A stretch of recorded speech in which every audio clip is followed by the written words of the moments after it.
कहानी की शुरुआत हमें अमेरिका और रूस के बीच चल रही कोल्ड वॉर के दौर में ले जाती है। इस तनाव भरे समय में रूस के अंदर पैट्रियट नाम की एक सीक्रेट ऑर्गेनाइजेशन काम कर रही होती है। ये ऑर्गेनाइजेशन इंसानों और जानवरों पर खतरनाक एक्सपेरिमेंट कर रही होती है ताकि ऐसे सुपर सोल्जर्स बनाए जा सकें जो अपने देश की हर हाल में रक्षा कर सकें। इन एक्सपेरिमेंट्स के दौरान कई प्रोजेक्ट्स पूरी तरह फेल हो जाते हैं और कई जिंदगियां बर्बाद हो जाती हैं, लेकिन इन्हीं नाकामियों के बीच कुछ एक्सपेरिमेंट कामयाब भी होते हैं। कुछ लोग असाधारण ताकत हासिल कर लेते हैं और सुपर हीरो बन जाते हैं। सब कुछ आगे बढ़ ही रहा होता है कि तभी एक भयानक और रहस्यमयी ब्लास्ट होता है जो पूरी लैब को तबाह कर देता है। इस धमाके में सारे सुपर हीरो प्रोजेक्ट्स खत्म हो जाते हैं और वहां मौजूद साइंटिस्ट्स का भी कोई सुराग नहीं मिलता। वहीं दूसरी ओर अब हम देखते हैं कि रूस अपने एआई रोबोट्स की टेस्टिंग कर रहा होता है। इस टेस्टिंग एरिया में आर्मी के टैंक्स और हेलीकॉप्टर्स भी मौजूद होते हैं। सब कुछ सामान्य चल रहा होता है कि अचानक एआई रोबोट्स अपने ही टैंक्स और हेलीकॉप्टर्स पर हमला कर देते हैं। भारी तबाही मच जाती है। आर्मी उन्हें रोकने की पूरी कोशिश करती है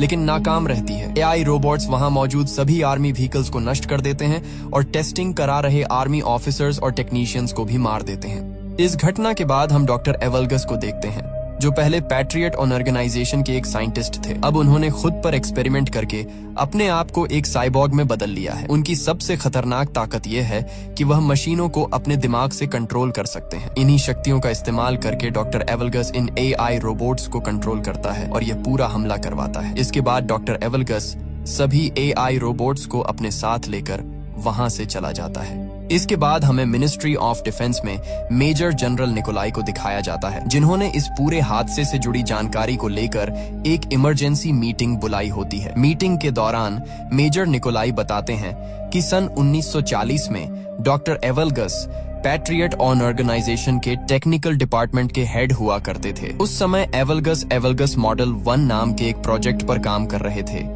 जिसके जरिए एक खास रिमोट की मदद से किसी भी इलेक्ट्रिक मशीन को कंट्रोल किया जा सकता था। लेकिन यह एक्सपेरिमेंट पूरी तरह फेल हो जाता है जिस वजह से पैट्रियट ऑर्गेनाइजेशन उनके प्रोजेक्ट को बंद कर देती है। यही बात डॉक्टर एवलगस के अंदर नफरत की वजह बन जाती है। धीरे धीरे वह पैट्रियट के हेड प्रोफेसर विक्टर से जलने लगते हैं क्योंकि विक्टर इंसानों को सुपर हीरो बनाने वाले प्रोजेक्ट पर काम कर रहे थे और उन्हें लगातार सफलता मिल रही थी। इसी जलन और गुस्से में डॉक्टर एवलगस अपने एक्सपेरिमेंट को पूरा करने के लिए विक्टर की रिसर्च चुराने का फैसला करता है। इस दौरान कई लोग मारे जाते हैं और आखिरकार इस अपराध की वजह से डॉक्टर एवलगस को जेल भेज दिया जाता है। लेकिन जेल भी उसे ज्यादा समय तक नहीं रोक पाती। कुछ समय बाद वह किसी तरह जेल से भाग निकलता है और जाकर अपनी पुरानी लैब में छुप जाता है। जब मिलिट्री को इसकी खबर मिलती है तो वह डॉक्टर एवलगस को पकड़ने के लिए उसकी लैब पर रेड करने जाती है, मगर एवलगस को पहले से ही अंदाजा होता है कि मिलिट्री वहां जरूर पहुंचेगी, इसलिए वह लैब में पहले ही एक बम प्लांट कर देता है। जैसे ही मिलिट्री लैब में दाखिल होती है जोरदार धमाका होता है। पूरा इलाका तबाह हो जाता है और वहां मौजूद सभी मिलिट्री पर्सनल मारे जाते हैं। लैब पूरी तरह से डिस्ट्रॉय हो जाती है। इस एक्सप्लोजन के बाद मिनिस्ट्री ऑफ डिफेंस को यही लगता है कि शायद डॉक्टर एवलगस भी इस धमाके में मारा गया है, लेकिन हकीकत इससे बिल्कुल अलग होती है।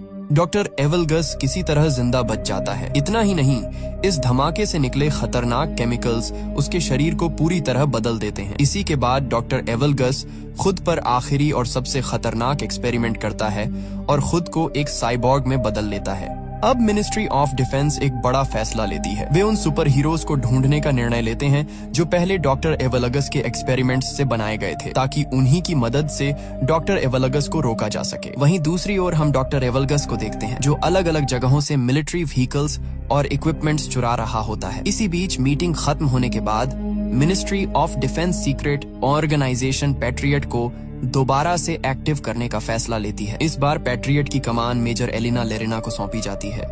मेजर एलिना अपनी टीम बनाती है और सुपर हीरोज को ढूंढने का मिशन शुरू करती है जिसे नाम दिया जाता है गार्डियंस। थोड़ी रिसर्च के बाद टीम को सुपर हीरोज की लोकेशंस का पता चल जाता है जिसके बाद मिलिट्री उन्हें खोजने के लिए निकलती है। सबसे पहले वे लर नाम के सुपर हीरो तक पहुंचते हैं जो आर्मेनिया के एक पुराने टेम्पल में रहता होता है। अब वह दुनिया से कट चुका होता है और एक सन्यासी की तरह जिंदगी जी रहा होता है। मेजर एलिना वहां पहुंचकर उससे बात करती है और उसे पैट्रियट प्रोजेक्ट में वापस आने के लिए कहती है, लेकिन लर साफ मना कर देता है। गुस्से और दर्द के साथ वह अपनी ताकत दिखाता है और वहां पड़े भारी पत्थरों को हवा में उड़ा देता है जिससे माहौल एक बार फिर तनाव से भर जाता है। मगर जब एलिना लर को डॉक्टर एवलगस और हाल ही में मिलिट्री ट्रेनिंग बेस पर हुए हमले के बारे में बताती है तो लर का रवैया बदल जाता है। डॉक्टर एवलगस्ट का नाम सुनते ही उसके चेहरे पर गुस्सा साफ नजर आने लगता है। आखिरकार वह पैट्रियट प्रोजेक्ट में काम करने के लिए मान जाता है, क्योंकि अब वह डॉक्टर एवलगस्ट से बदला लेना चाहता होता है।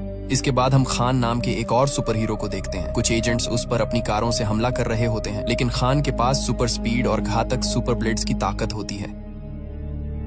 वह पलक झपकते ही उन कारों के बीच पहुंच जाता है और अपनी ब्लेड्स से कारों को बीच से काट देता है। कुछ ही पलों में सभी एजेंट्स मारे जाते हैं। इसके बाद खान सामने खड़े लर को देखता है। लर उसे डॉक्टर एवलगस्ट से बदला लेने के लिए अपने साथ चलने को कहता है। खान एक पल सोचता है और फिर बिना कुछ कहे उसके साथ जाने के लिए तैयार हो जाता है। दूसरी ओर कहानी हमें साइबेरिया ले जाती है, जहां मिलिट्री तीसरे सुपर हीरो को ढूंढने पहुंची होती है। यह सुपर हीरो आर्सस होता है, जो एक अबैंडन्ड केबिन में रह रहा होता है। जैसे ही आर्सस मिलिट्री को देखता है, वह अपने बीस्ट फॉर्म में बदल जाता है। उसका रूप एक खतरनाक जानवर जैसा हो जाता है। आर्सस मिलिट्री पर हमला कर देता है और उन्हें मारना शुरू कर देता है।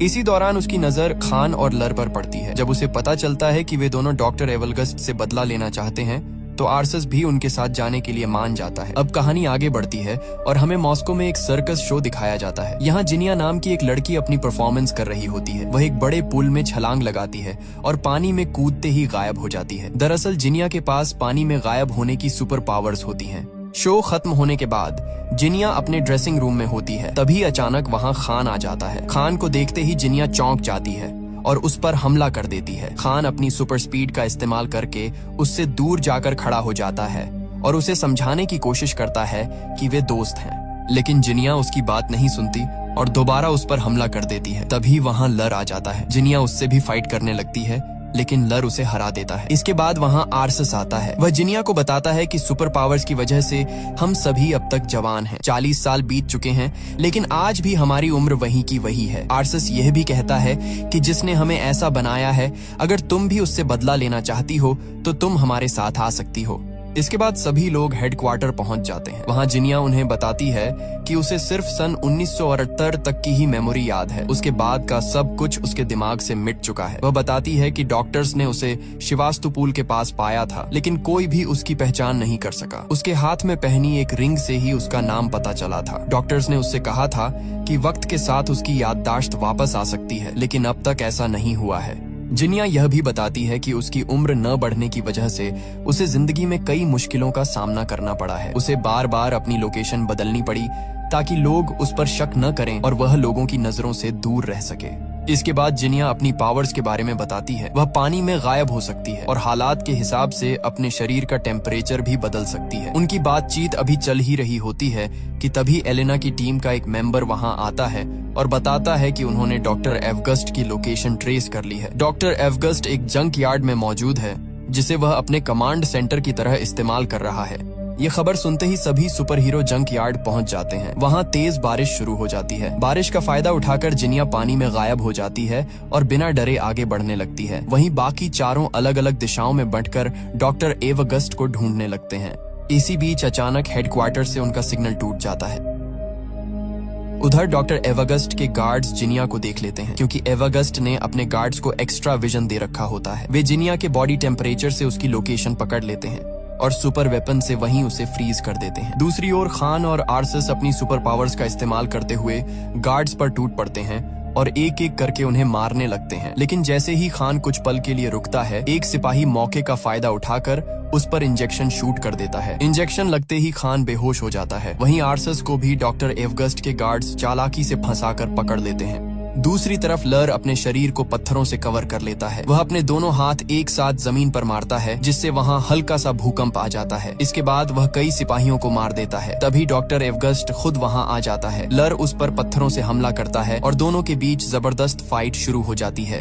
लेकिन डॉक्टर एवगस्ट पर लर के हमलों का कोई असर नहीं होता। एवगस्ट लर को बुरी तरह पीटता है और उसे घुटनों पर लाकर उसकी कमर तोड़ देता है। लर गंभीर रूप से घायल हो जाता है। इसके बाद डॉक्टर एवगस्ट सभी को एक मैग्नेटिक शील्ड वाले चेंबर में बंद कर देता है। वहाँ वह उनसे कहता है कि उसे पहले से पता था कि वे सब यहाँ आएंगे, इसलिए उसने अपने गार्ड्स को उनसे लड़ने के लिए सुपर वेपन्स से लैस कर दिया था। इसके बाद वह उन सभी को अपने साथ जुड़ने का ऑफर देता है, लेकिन आर्सस साफ मना कर देता है। अब डॉक्टर एवगस्ट अपने कंट्रोल में लिए हुए चोरी किए गए टैंक्स और मिलिट्री व्हीकल्स को एक्टिव करता है और शहर पर हमला कर देता है, जिसमें बड़ी संख्या में लोगों की जान चली जाती है। इसके बाद हमें न्यूज दिखाई जाती है जिसमें बताया जाता है कि मिलिट्री टैंक्स चोरी हो चुके हैं और एक अनजान दुश्मन अपनी आर्मी के साथ मॉस्को की तरफ बढ़ रहा है। हालात लगातार बिगड़ते जा रहे होते हैं। इसी बीच हम डॉक्टर एवगस्ट और मेजर जनरल निकोलाई को एक साथ देखते हैं। यहीं पर यह बड़ा खुलासा होता है कि मेजर निकोलाई ने ही डॉक्टर एवगस्ट के साथ एक सीक्रेट डील की थी। डील ये थी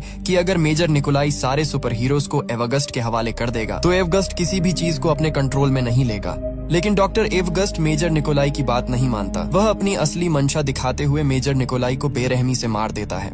असल में डॉक्टर एवगस्ट का मकसद सिर्फ बदला नहीं बल्कि पूरी दुनिया को अपने कंट्रोल में लेना होता है। इसके लिए वह एक विशाल टावर को उखाड़कर हेलीकॉप्टर्स की मदद से फेडरेशन टावर के पास ले जाता है। उसका प्लान दोनों टावर्स को आपस में जोड़कर रशियन सैटेलाइट को सिग्नल भेजना होता है। जैसे ही यह सिस्टम एक्टिव होगा, सारी सैटेलाइट्स उसके कंट्रोल में आ जाएंगी और फिर दुनिया की कोई भी मशीन उससे बच नहीं पाएगी। इसी दौरान मेजर एलेना कमांड सेंटर से लर को हेडक्वार्टर ले आती है। जब लर को होश आता है तो वह मेजर एलेना को बताता है कि बेहोशी की हालत में उसने अपनी बेटी को देखा था। उसने अपनी बेटी को बूढ़ा होते और अपनी आंखों के सामने मरते हुए देखा। सुपर पावर्स की वजह से उसकी उम्र नहीं बढ़ी, लेकिन उसकी बेटी वक्त के साथ बूढ़ी होती चली गई। यह याद उसे अंदर से तोड़ चुकी होती है। कुछ ही देर बाद प्रोफेसर विक्टर मेजर एलेना से मिलने आते हैं। वह बताते हैं कि वह कई सालों से छुप कर रह रहे थे, लेकिन जब उन्होंने न्यूज में एवगस्ट को देखा तो उन्हें वापस आना पड़ा। विक्टर कहता है कि एवगस्ट को हराने के लिए उनकी मदद बेहद जरूरी है। वह तुरंत लर का इलाज शुरू कर देता है और मेजर एलिना को एवगस्ट की लैब के बारे में जरूरी जानकारी देता है। इसके बाद मेजर एलिना अपनी टीम के साथ एवगस्ट की लैब पर पहुंचती है। वहां वे सभी गार्ड्स को मारकर गार्डियंस को आजाद करा लेते हैं। आर्सस मेजर एलिना को बताता है कि हर दिन वह एक जानवर में बदलता जा रहा है और उसे डर है कि कहीं वह हमेशा के लिए जानवर ही न बन जाए। एलिना उसे भरोसा दिलाती है कि ऐसा कभी नहीं होने देगी और शायद प्रोफेसर विक्टर उसे ठीक कर सकें। उधर हम प्रोफेसर विक्टर को एवगस्ट की लैब में उसके प्रोजेक्ट्स की स्टडी करते हुए देखते हैं। तभी अचानक वहां डॉक्टर एवगस्ट आ जाता है। विक्टर उसे देखते ही कहता है कि उसने उसके साथ धोखा किया है और सुपर हीरो प्रोजेक्ट पर अकेले काम करके उसके साथ गलत किया है। एवगस्ट गुस्से में कहता है कि अब वह पूरी दुनिया को बताएगा कि असली जीनियस कौन है। यह कहकर वह वहां जहरीली गैस छोड़ देता है और चला जाता है, जिससे विक्टर बेहोश हो जाता है। इसके बाद डॉक्टर एवगस्ट दोनों टावर्स को जोड़कर स्पेस ट्रांसमीटर को सेट करता है। जैसे ही वह सिस्टम को एक्टिव करता है, मेजर एलिना और उसकी टीम को इसकी जानकारी मिल जाती है। मेजर एलिना तुरंत फाइटर जेट्स को डॉक्टर एवगस्ट पर हमला करने का आदेश देती है, लेकिन डॉक्टर एवगस्ट अपनी रोबोट आर्मी की मदद से सभी फाइटर जेट्स को तबाह कर देता है। दूसरी ओर हम एक ऊंची बिल्डिंग पर खान और एलिना को खड़े हुए देखते हैं। खान एलिना को बताता है कि एक फाइट के दौरान अपने भाई को हराने की कोशिश में वह अपनी सुपर पावर्स पर काबू नहीं रख पाया और गलती से अपने ही भाई को मार बैठा। यह बात आज भी उसे अंदर से खाई जा रही होती है। इसके बाद एलिना हेडक्वार्टर में सभी को बताती है कि उसने उन सभी के लिए खास सुपर सूट्स और वेपन्स तैयार किए हैं जो उनकी सुपर पावर्स को और भी ज्यादा बढ़ा देंगे। वह सबसे पहले आर्सस को एक ऑटोमेटिक कैनन देती है जो उसके नर्वस सिस्टम से कनेक्ट होगी और जहां भी आर्सस फोकस करेगा वहीं पर फायर करेगी। जिनिया को एक ऐसा सूट दिया जाता है जिससे वह कभी भी गायब हो सकती है। अब उसे गायब होने के लिए पानी की जरूरत नहीं होगी और वह जिस चीज को छुएगी वह चीज भी उसके साथ गायब हो जाएगी। वहीं लर के सूट में खास स्टोन्स लगे होते हैं जिनकी मदद से वह अपनी पावर्स का इस्तेमाल करते हुए कहीं भी पत्थरों का चाबुक बना सकता है। इसके बाद हमें खान का सूट दिखाया जाता है जिसमें पहले से कहीं ज्यादा शार्प और खतरनाक 2 ब्लेड्स लगे होते हैं। खान का यह सूट इस तरह डिजाइन किया गया होता है कि उस पर गोलियों और इंजेक्शंस का कोई असर नहीं पड़ता। इसके बाद सभी अपने अपने नए सूट्स और वेपन्स के साथ ट्रेनिंग शुरू करते हैं। लगातार कड़ी ट्रेनिंग और मेहनत के बाद वे सभी अपने सूट्स और हथियारों को पूरी तरह कंट्रोल करना सीख जाते हैं। वहीं दूसरी ओर डॉक्टर एवगस्ट रशियन सैटेलाइट को सिग्नल भेजने के लिए दोनों टावर्स को चार्ज कर रहा होता है। उसका प्लान साफ होता है। जैसे ही स्पेस ट्रांसमीटर एक्टिव होगा, सैटेलाइट को सिग्नल भेज दिया जाएगा। इन सब को रोकने के लिए गार्डियंस के पास अब सिर्फ 1 घंटे का समय बचा होता है। मेजर एलिना दोनों टावर्स के चारों तरफ बनी शील्ड को बंद करने के लिए एक प्लान तैयार करती है। प्लान के मुताबिक शील्ड बंद होते ही सभी को तुरंत वहां से निकलना होगा, क्योंकि इसके बाद मिलिट्री मिसाइल्स की मदद से दोनों टावर्स को तबाह कर दिया जाएगा। प्लान के अनुसार सभी आगे बढ़ते हैं। लर एक सीक्रेट टनल की मदद से पहले टावर में घुस जाता है और अपने इलेक्ट्रिक चाबुक से वहां मौजूद सभी गार्ड्स को मार देता है। दूसरी ओर आर्सस अपने ऑटोमेटिक कैनन से दूसरे टावर के गार्ड्स को खत्म करता है, जिसमें जिनिया गायब होकर उसका साथ देती है। गार्ड्स को मारने के बाद जिनिया और आर्सस लर के पास उसकी बिल्डिंग में पहुंच जाते हैं। इसी दौरान खान भी अपने प्लेन की मदद से दोनों टावर्स के पास पहुंच जाता है, लेकिन तभी डॉक्टर एवगस्ट के AI रोबोट्स खान के प्लेन पर हमला कर देते हैं। हमला इतना जबरदस्त होता है कि प्लेन पूरी तरह डैमेज हो जाता है। खान को प्लेन से कूदने में परेशानी होने लगती है। उधर लर, जिनिया और आर्सस एक बहुत बड़े पाइप पर चलते हुए डॉक्टर एवगस्ट के मेन टावर की तरफ बढ़ रहे होते हैं। तभी एवगस्ट के गार्ड्स वहां पहुंच जाते हैं और उन पर फायरिंग शुरू कर देते हैं। गोलियों की बौछार के बीच आर्सस का पैर पाइप से फिसल जाता है और वह नीचे लटक जाता है। उसी वक्त लर अपने इलेक्ट्रिक चाबुक की मदद से एक शील्ड बना लेता है और ठीक उसी समय खान प्लेन से छलांग लगाकर उन गार्ड्स के नीचे लगे पाइप को काट देता है। पाइप टूटते ही सारे गार्ड्स नीचे गिर जाते हैं और वहीं मारे जाते हैं। उधर लैब में एलेना को प्रोफेसर विक्टर बहुत ही बुरे हाल में मिलते हैं। कमजोर आवाज में विक्टर उसे बताते हैं कि अगर सभी सुपर हीरो अपनी पावर्स को एक साथ मिला लें तो वे एक बेहद शक्तिशाली एनर्जी पैदा कर सकते हैं। वही एनर्जी डॉक्टर एवगस्ट को हराने का एकमात्र तरीका है। दूसरी तरफ गार्डियंस लगातार गार्ड्स को मारते हुए एनर्जी जनरेटर तक पहुंच जाते हैं। वहां जिनिया अपने शरीर का टेम्परेचर बढ़ाकर जनरेटर को पकड़ लेती है। यह उसके लिए बेहद दर्दनाक होता है, लेकिन फिर भी वह हिम्मत नहीं हारती। जिनिया जनरेटर में शॉर्ट सर्किट कर देती है, जिससे वह बंद हो जाता है। ऐसा करते ही वह बेहोश होकर गिरने वाली होती है, लेकिन आर्सस उसे संभाल लेता है। जनरेटर बंद होते ही उस टावर की शील्ड हट जाती है। यह देखकर एलेना और उसकी टीम खुश हो जाती है। वे तुरंत उस टावर पर मिसाइल अटैक का आदेश देना चाहते हैं, लेकिन एलेना उनसे गार्डियंस के बाहर निकलने तक थोड़ा समय मांगती है। इसी दौरान गार्डियंस सीधे डॉक्टर एवगस्ट से लड़ने चले जाते हैं। आर्सस उस पर अपने कैनन से फायर करने ही वाला होता है, लेकिन एवगस्ट उसकी मशीन को कंट्रोल करके बंद कर देता है। इसके बाद लर अपने इलेक्ट्रिक चाबुक से हमला करता है, मगर एवगस्ट उसका चाबुक पकड़कर उसे दूर फेंक देता है। खान भी उस पर अटैक करता है, लेकिन एवगस्ट उसे भी हवा में उछालकर दूर गिरा देता है। तभी जिनिया अपनी पावर से लर को गायब कर देती है। लर अचानक सामने आकर अपने इलेक्ट्रिक चाबुक से एवगस्ट को पकड़ लेता है। खान दोबारा हमला करने की कोशिश करता है, लेकिन एवगस्ट अपनी एनर्जी से चाबुक को तोड़ देता है और सभी को एक साथ दूर फेंक देता है। आर्सस अपने बीस्ट मोड में आकर एवगस्ट पर हमला करता है, लेकिन अब एवगस्ट इतना पावरफुल हो चुका होता है कि वह एक ही मुक्के में आर्सस को नीचे गिरा देता है।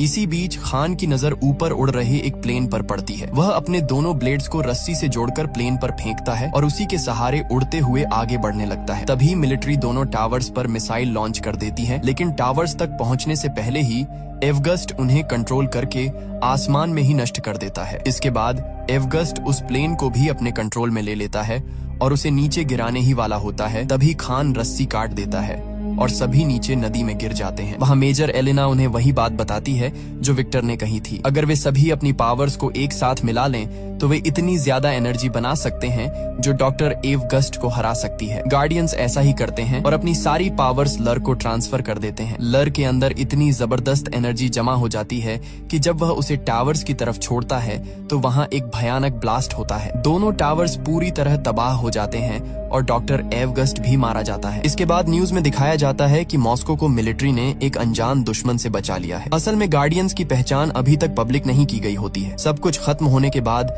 एलिना सभी गार्डियंस को धन्यवाद कहती है। इसी हादसे के बाद जिनिया की याददाश्त भी वापस आ जाती है।